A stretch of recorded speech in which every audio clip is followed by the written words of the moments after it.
Salut à tous, c'est Mathis, bienvenue pour l'actu foot du 20 juillet 2024. Première actualité, où en est la situation de Xavi Simons? Pour rappel, le jeune néerlandais est sous contrat avec le PSG jusqu'au 30 juillet 2027. En 2022, il s'était engagé librement au PSV Eindhoven et le PSG avait négocié dans le contrat une clause de rachat de 4 millions qu'ils ont fait sauter et donc il était revenu au PSG et avait été prêté directement au RB Leipzig. Au mois de mai de cette année, le PSG et Leipzig étaient en train de travailler pour un transfert définitif, mais d'autres prétendants sont rentrés dans la course. Et en plus de ça, les performances de Xavi Simons qui ont été repérées à l'Euro, notamment avec une demi-finale des Pays-Bas, n'ont fait que grimper et son prix est actuellement à 80 millions d'euros sur Transfermarkt. Le RB Leipzig, eux, bien sûr, veulent conserver leur jeune néerlandais et Marco Rose, lui, est confiant. Marco Rose qui est l'entraîneur du RB Leipzig, bien sûr. Il a dit, je cite, « Je suis optimiste quant à notre capacité à garder nos meilleurs joueurs ». Le Bayern Munich, eux aussi, sont sur le joueur néerlandais et ils le feraient passer en plan B au cas où Désiré Doué ne viendrait pas au Bayern Munich. D'après RMC, les deux parties Xavi Simons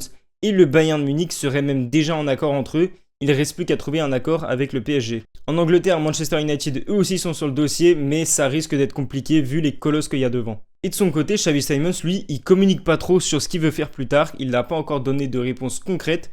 Mais en revanche, on sait qu'il ne sera pas un joueur du PSG l'année prochaine. Deuxième actualité, l'attaquant sud-coréen de Wolverhampton, Hwang Hee-chan, je suis désolé pour la prononciation si elle n'est pas parfaite, dit avoir subi du racisme durant un match amical contre Com. Sa fédération a donc écrit une lettre ce jeudi à la FIFA et déclare sur X prendre l'affaire très au sérieux. Et par la même occasion, ils ont envoyé un message très fort à la FIFA en disant, je cite, « d'éradiquer le racisme sur les terrains de football ». On apporte bien sûr tout notre soutien à l'attaquant sud-coréen. Troisième actualité du jour, Sampaoli s'en est pris à l'équipe de France dans SoFoot. Dans une interview croisée avec plusieurs autres techniciens dans le dernier numéro de SoFoot, le coach argentin sans club depuis 2023 s'est montré très critique envers l'équipe de France et notamment très violent envers Ousmane Dembélé. Il a dit, je cite, « Les autres joueurs sont comme des spectateurs qui regardent comment l'action va finir.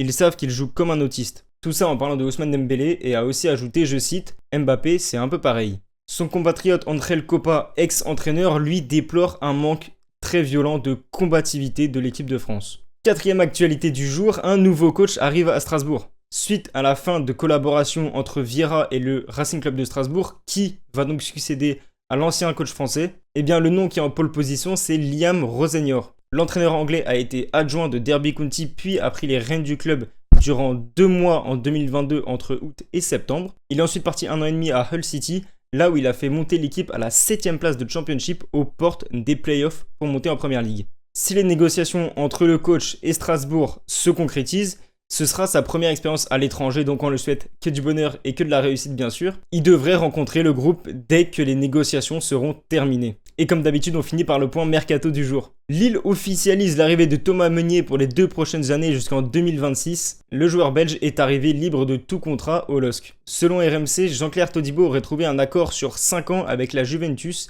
Les deux clubs, Nice et la Juventus, travaillent actuellement sur un accord. Et pour finir cet épisode, Brest s'active enfin sur ce mercato et notamment sur le milieu de terrain de 19 ans belge, Mathias Delorge. Il a fait une très grosse saison à Saint-Trond en Belgique et devrait partir de son club pour la saison prochaine. Merci à tous de nous avoir suivis, je vous invite à vous abonner et à nous suivre sur tous les réseaux sociaux qui se trouvent juste en description et on se retrouve